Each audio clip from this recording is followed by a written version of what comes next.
देवस्य धीमहि धियो यो नः प्रचोदयात्। ओम भूर्भुवः स्वः तत्सवितुर्वरेण्यं भर्गो देवस्य धीमहि धियो यो न प्रचोदयात्। देवियों भाइयों, लंका का दमन सामान्य बात थी नहीं।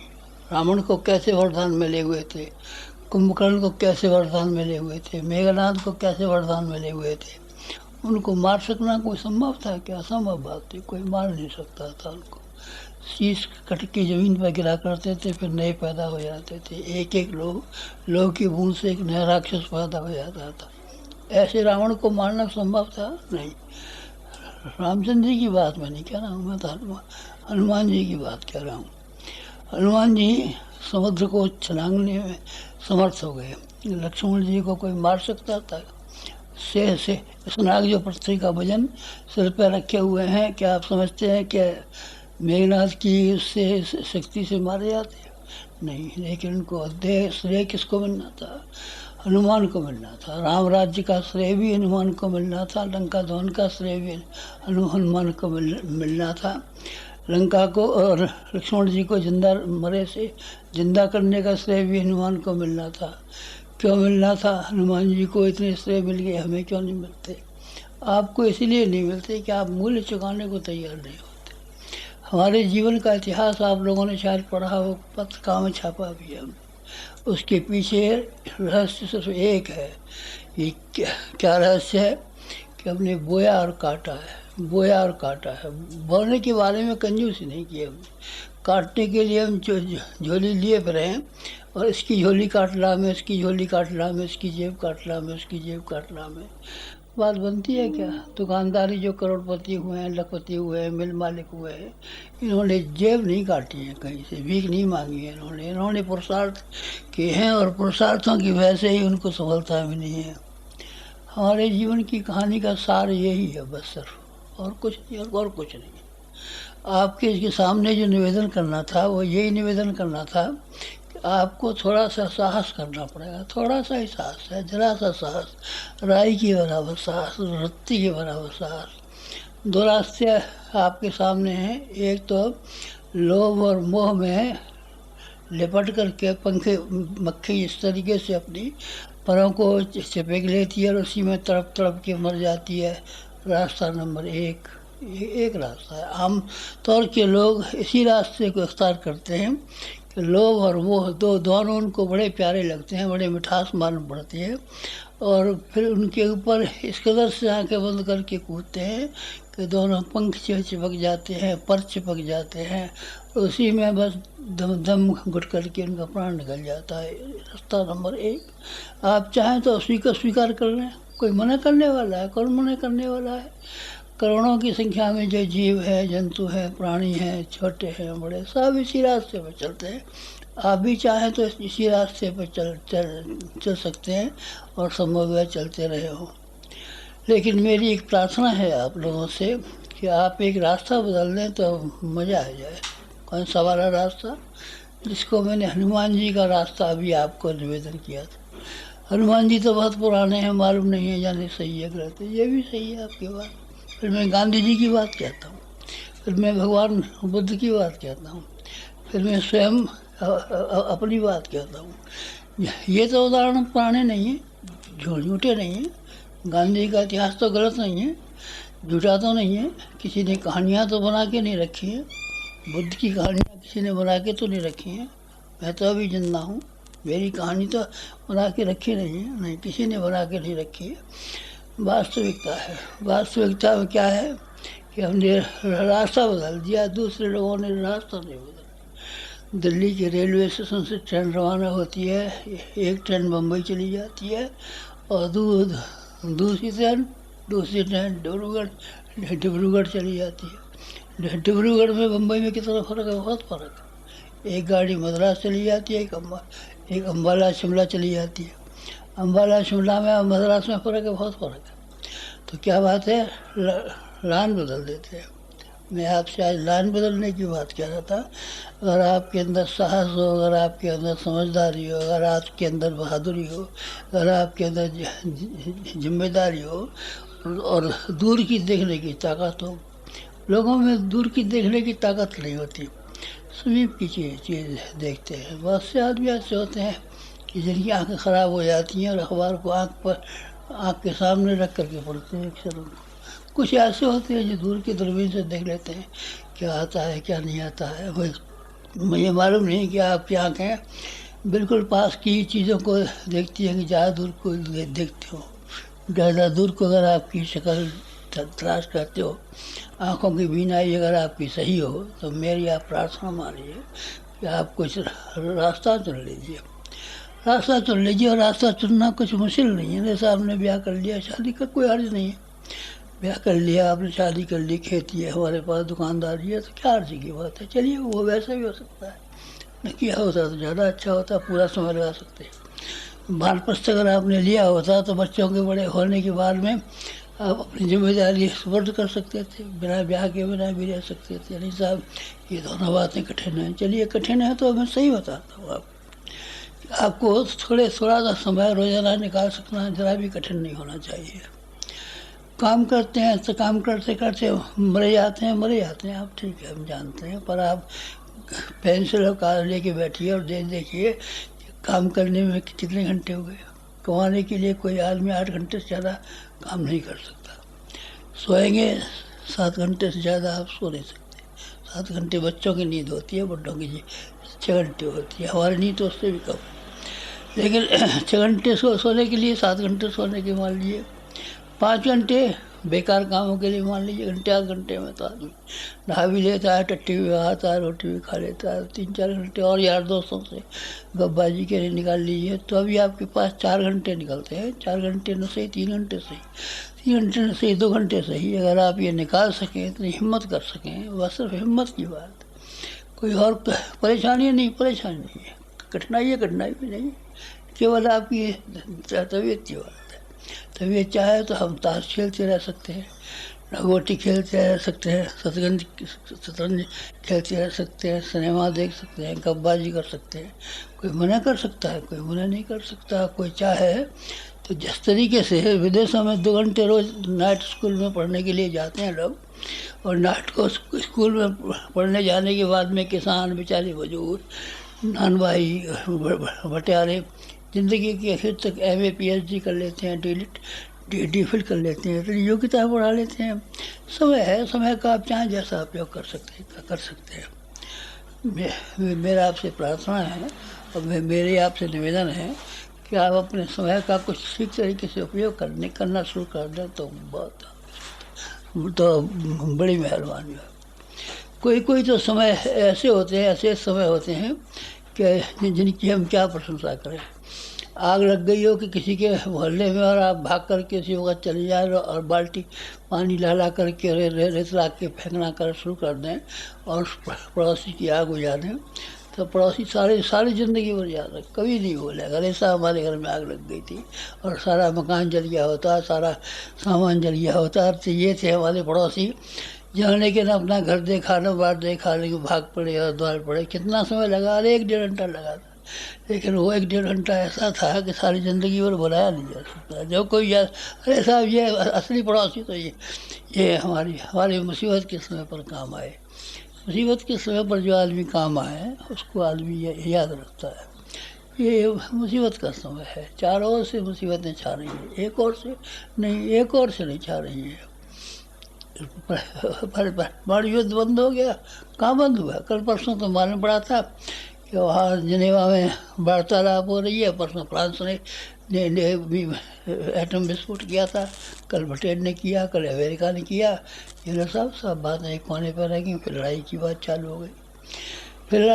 बात चालू हो गई। बाकी समस्याएँ 3-4 समस्या ऐसी हैं जो आपको दिखाई नहीं पड़ती और आदत पैदा हो जाती है। जैसे खेत में टिड्डी कभी आती है नहीं आती, तो कभी देखी आपने? टिड्डी जब आती है तो ऐसी आती है कि सारी खेत खाई आती है, पेड़ खाई आती है, छाल खाई आती है, दस्त खाई आती है, पौधे खाई आती है, सब खाई आती है।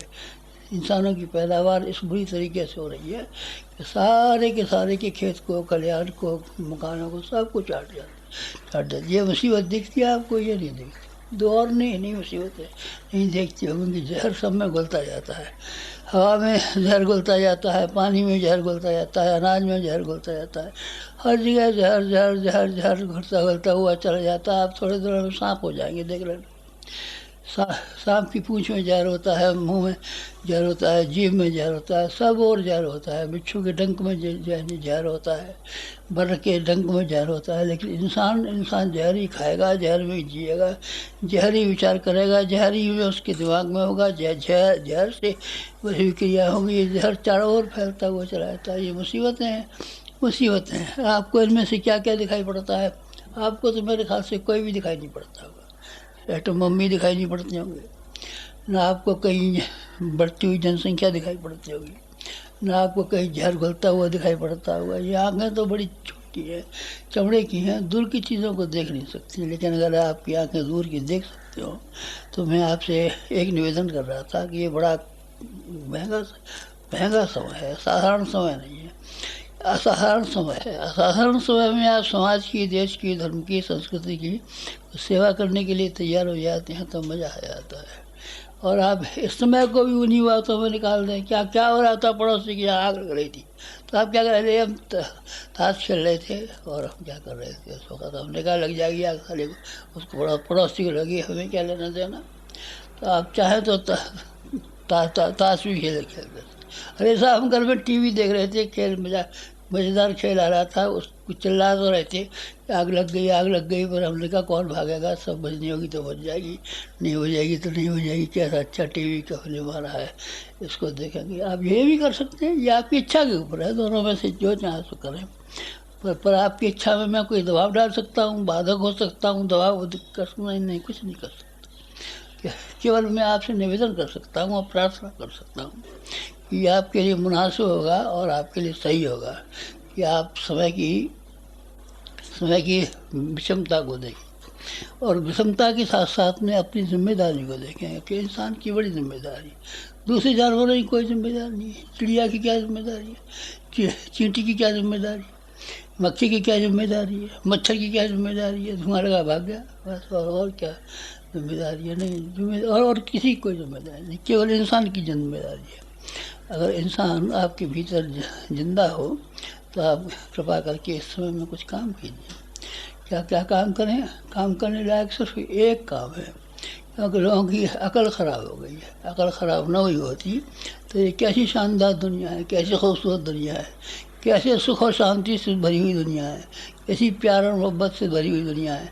ये बहुत अच्छी दुनिया है। लेकिन ऐसी दुनिया को नरक बना करके जिस इंसान ने फेंक दिया, वो कैसे फेंका गया? इसकी अकल ख़राब हो गई। आदमियों की अकल ख़राब हो गई है। मेरे पास तो कोई इंतजाम नहीं है, नहीं तो कोई पागल खाना बहुत बड़ा रहा होता तो सब जितने भी आदमी सड़क पर घूम पड़ते हैं सबको बंद करके जेल, उनको पागल खाने में बंद कर देता है। ये पागलों की तरह विचार करते हैं।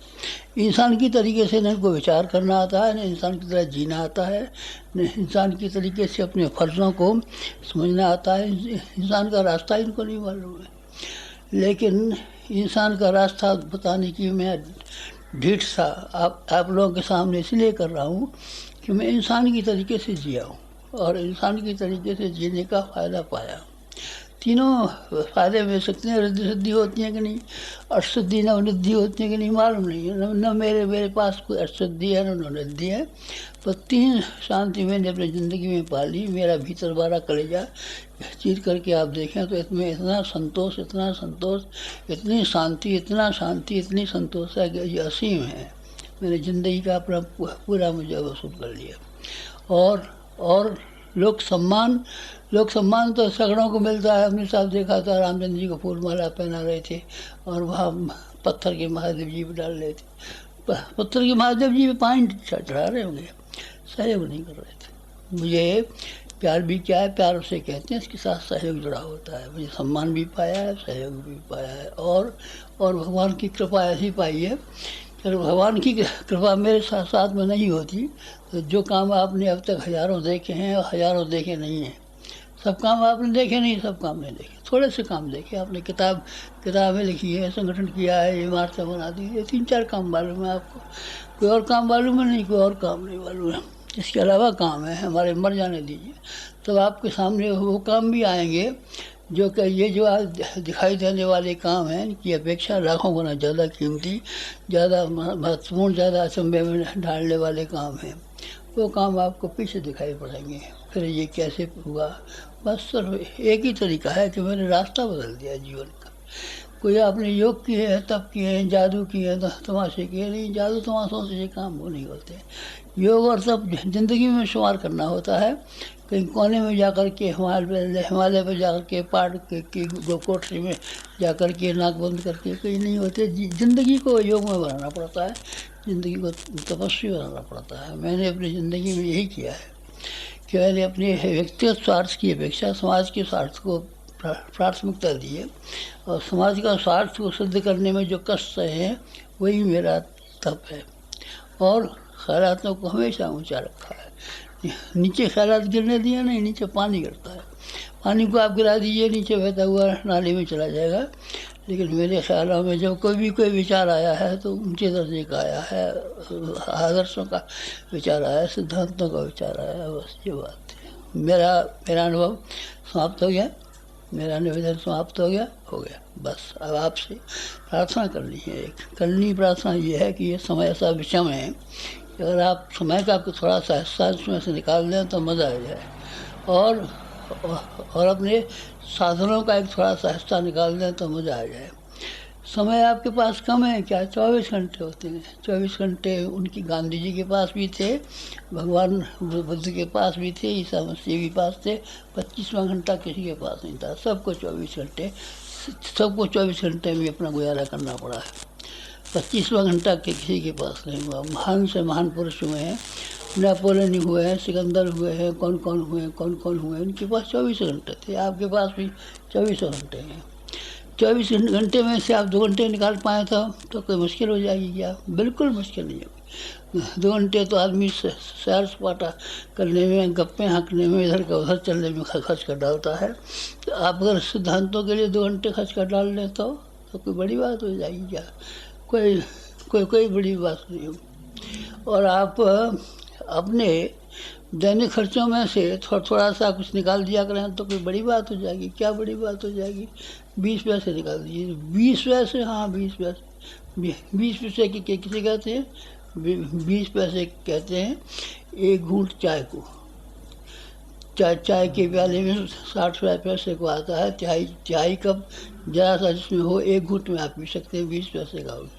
20 पैसे कुछ होते हैं क्या? समोसा 60 पैसे का आता है। एक तिहाई समोसा काट करके आपको दे दें, उतना कोई मुश्किल पड़ जाएगी क्या? आप उतना भूखे रह जाइए, उतना कम साग खाइए। उतनी कोई आप गरीबी में हैं, तंगी में हैं तो आप चाहे रोटी कम खाया कीजिए। कुत्ते को रोटी डाल देते हैं आप, समाज के लिए रोटी डाल दिया कीजिए।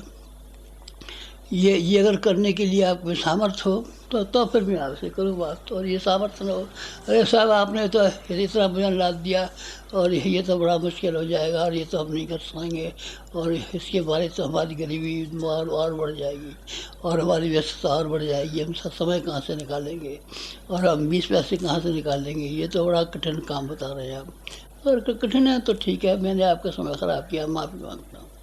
नहीं कहना चाहिए था मुझसे। आपको ये बहुत भारी मालूम पड़ता है, लेकिन अगर आपको न भारी मालूम पड़ता हो तो ये दोनों काम जो मैंने आपको बताए हैं एक बड़े मज़ेदार काम में लगाना शुरू कर दीजिए। ज़िंदगी में हमने ढेरों काम किए हैं। आप हटते हैं ना खंडोती, कितने सारे काम किए, कितने सारे कामों की शुरुआत हुई और कितने सारे कामों को कितने अच्छे ढंग से हमने संपन्न किया है। लेकिन अब इस समय चलते चलाते दो कामों की प्रेरणा हुई है। हम तो कुछ करते नहीं, करने की आज्ञा हुई थी कि तुम चुप हो जाओ, मौन बैठो और भगवान का नाम लो, सूक्ष्मीकरण में लग जाओ। हम तो लग गए उस काम में, हमें क्या करना था। लेकिन अभी एक दो काम प्रज्ञा प्राण से संबंध जो अपना ये है प्रज्ञा योग, इससे संबंध विच्छेद नहीं हुआ है हमारा।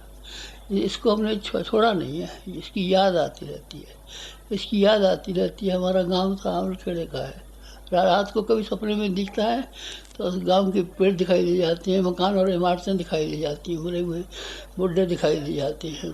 इस समय सीधा संपर्क आपसे नहीं हो तो अभी आपकी सब बातें हमको ध्यान में आती हैं और आपको क्या करना चाहिए ये बताने का हमारा मन आता है, क्योंकि हमारी परिस्थितियाँ ऐसी हैं कि हम आपको बता सकते हैं। अगर ऐसी परिस्थिति न होती कि हम आपको कोई फ़ायदेमंद बातें न बता सकते तो हम नहीं भी बताते। ज़बरदस्ती आपके ऊपर कुछ थोपते नहीं, ज़बरदस्ती कुछ थोपने का हमारा कोई मन न होता, कोई बात थोपी नहीं होती। पर हमने बताने की स्थिति है कि आप इस समय इस मिशन ने 2 काम प्रारंभ किए हैं। एक काम प्रारंभ में यह किया है कि नालंदा विश्वविद्यालय में भगवान बुद्ध ने चाणक्य के सामने जमाना स्थापित हो गया था और उसके पीछे जो थे ये पहले इसके बुद्ध का हुआ था। नालंदा विश्वविद्यालय में चाणक्य का भी योगदान रहा था और उसका अशोक का भी रहा था। अशोक ने भी परिश्रम किया था, उसके लिए चाणक्य का भी किया था। 30,000 विद्यार्थी पढ़ा करते थे। अब हमको 50 करोड़ जनता को नया जीवन प्रदान करने के लिए 1 लाख कार्यकर्ताओं की ज़रूरत है। 70 लाख गाँवों की ओर से बुद्ध भगवान ने जिस तरीके से अपने शिष्य पैदा किए थे और शिष्य पैदा करके 1 लाख शिष्यों के द्वारा सारा एशिया को हिला दिया था।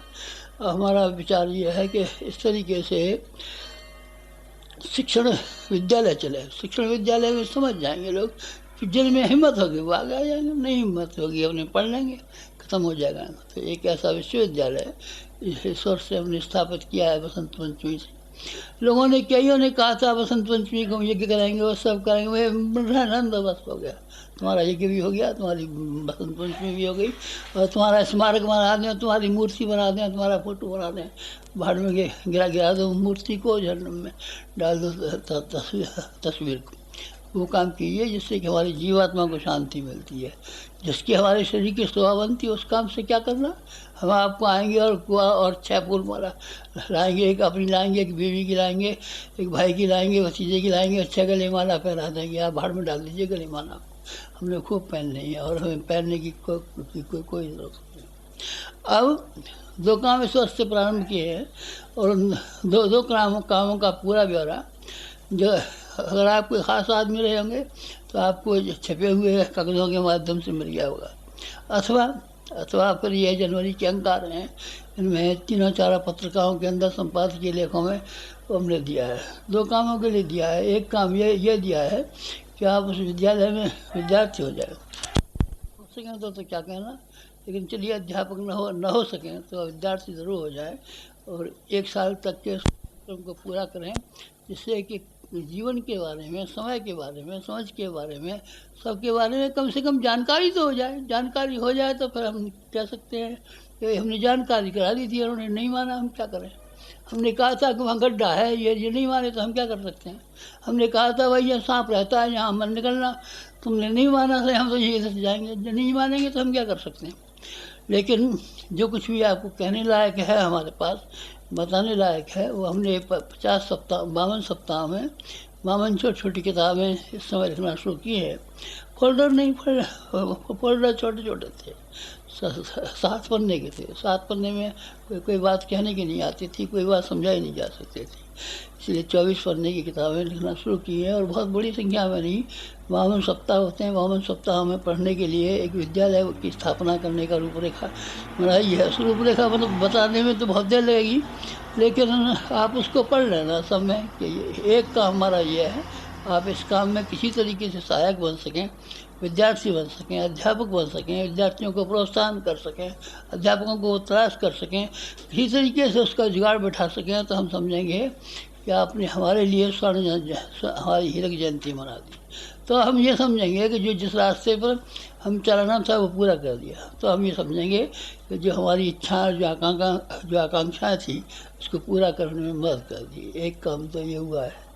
नंबर 2 एक और है काम हमारा, तीर्थ यात्रा हुआ करती थी पुराने ज़माने में। ये हिंदुस्तान में सब में तीर्थ भरे पड़े हैं, इतने तीर्थ के गांव में कोई न कोई तीर्थ मंदिर, देवालय, शिवालय दिखाई पड़ता है। और ख़ास तीर्थों को तो रेलगाड़ियाँ निकलती हैं, बसें निकलती हैं, सब तीर्थों को घुमाती पड़ती हैं, हज़ारों तीर्थ घुमा लाती हैं, 100 उन्हें घुमा लाती हैं जो रेल के किनारे होते हैं। बस के किनारे होते हैं। जो बस के किनारे नहीं होते, रेल के किनारे नहीं होते, उनको वो भी नहीं दिखा पाते। पहाड़ों पर हैं, कितने सारे तीर्थें कहाँ से जाती हैं? रेल जाती हैं ना, कोई कोई जाती हैं। पैदल चल रहा हो तो एक आध जगह चल लो, नहीं चल रहा हो तो अपने घर जाओ। हिमालय पर भी घूमना है, हमने घूमा है। 2400 के करीब तीर्थ हैं। उनमें कितने लोगों को मालूम है?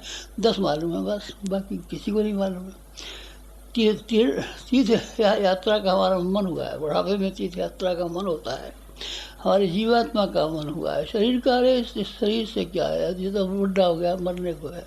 इसीलिए शरीर की कोई आकांक्षा नहीं है, न हमारी खाने की आकांक्षा रही है, न पहनने की आकांक्षा रही है, न कोई फ़ोटो खिंचवाने की आकांक्षा रही है, न माला पहनने की आकांक्षा रही है। इसकी शरीर में शरीरगत कोई आकांक्षा बाकी नहीं रही है। पर एक ही आकांक्षा अभी बाकी है कि तीर्थ यात्रा के रूप में तमाम जगह, प्रत्येक गांव में हमारा मिशन, हमारा शरीर नहीं मिशन। आप हमें शरीर मत समझा कीजिए कभी।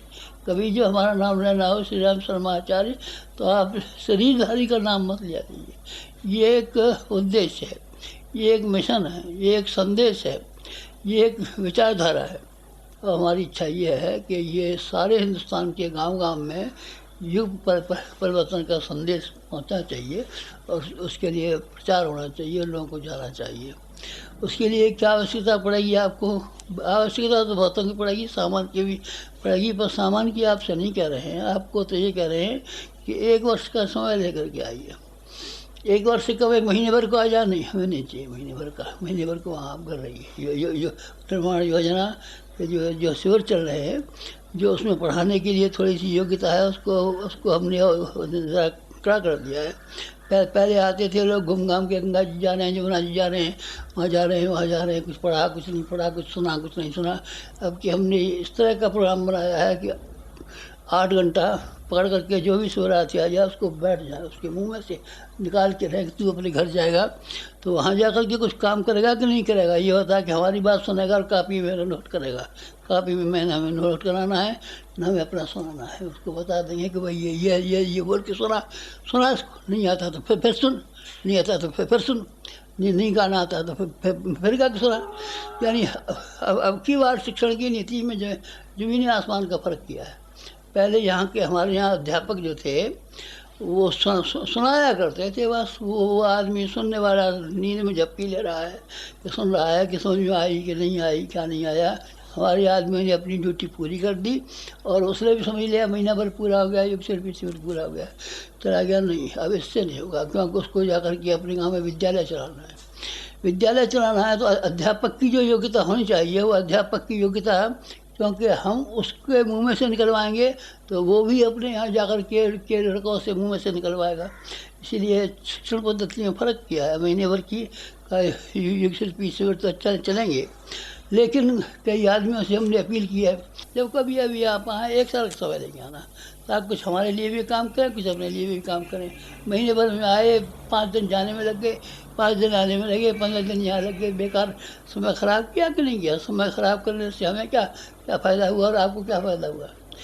इसीलिए जो आप लोगों से निवेदन करना है, जो लोग आप यहाँ शिविर में आए हुए हैं, वो या तो कभी आप 1 वर्ष का समय लेकर के आना, जो कि हम आपको कुछ महीने सिखाने में लगाएं और कुछ महीने आपसे परिश्रम लें।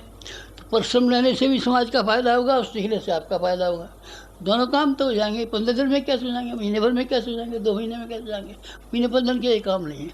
महीने 15 दिन का धंधा हमने बंद कर दिया है। महीने 15 दिन का धंधा युग शिल्पियों का रखा है कि जब वो आए तो 1 महीने भर में 8 घंटे रोज़ उनको इस तरीके से टांग से टांग बांध करके, हाथ से हाथ बांध करके, पाँव से पाँव बांध करके, जीभ से जीभ बांध करके बैठेंगे, कहेंगे सीखो यहाँ से।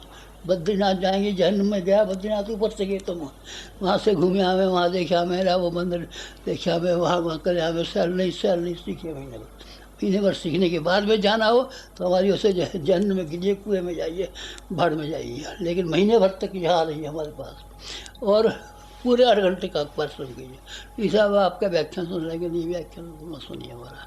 बस ये मोटी मोटी बातें जो थी आपको बता दी हैं। आप आए हैं तो ये 2 काम करना। पहले अपने बहुत से काम बताए थे, अभी भी बताएं। एक तो ये बताया आपको, फिर समझ लीजिए कि 10 घंटा क्या वो जो है 20 पैसा रोज़ आप हर हाथ में निकालिए। एक 2 घंटा रोज हर हालत में निकालिए। तीसरी बात ये कि हमारी दो संकल्प हैं। एक तो ये गांव घूमने का, हर गांव में भी जीव गाड़ियों को ले जाने का एक, और एक हर गांव में विद्यालय बनने का 2। विद्यालय किस तरह से बनेगा और गांव कैसे जाएंगे, इसके लिए लेख आ रहा है, अगले अंक में चिट्ठियों से भी भेजा है। उन दोनों कामों को आप करने के लिए तैयार हो जाएं तो समझना चाहिए कि आपने बोया और काटा वाली जो नीति हमारी थी वो आपने विघटन कर ली। हमने जो पाया है, हनुमान ने जो पाया है और दूसरों ने पाया है, वो उसको पाने के लिए रास्ता खोल दिया। रास्ता खोल दीजिए, चलिए, फिर चल करके देखिए ये रास्ता ख़राब है कि अच्छा है। हमको बहुत अच्छा मालूम पड़ा है, इसलिए आपसे कहा गया है कि अच्छे रास्ते पर आप चलने के लिए कोशिश कीजिए। और आप कोशिश करेंगे तो आपका यहाँ आना सार्थक हो जाएगा और हमारा इतनी देर का कहना आपसे सार्थक हो जाएगा। चलो।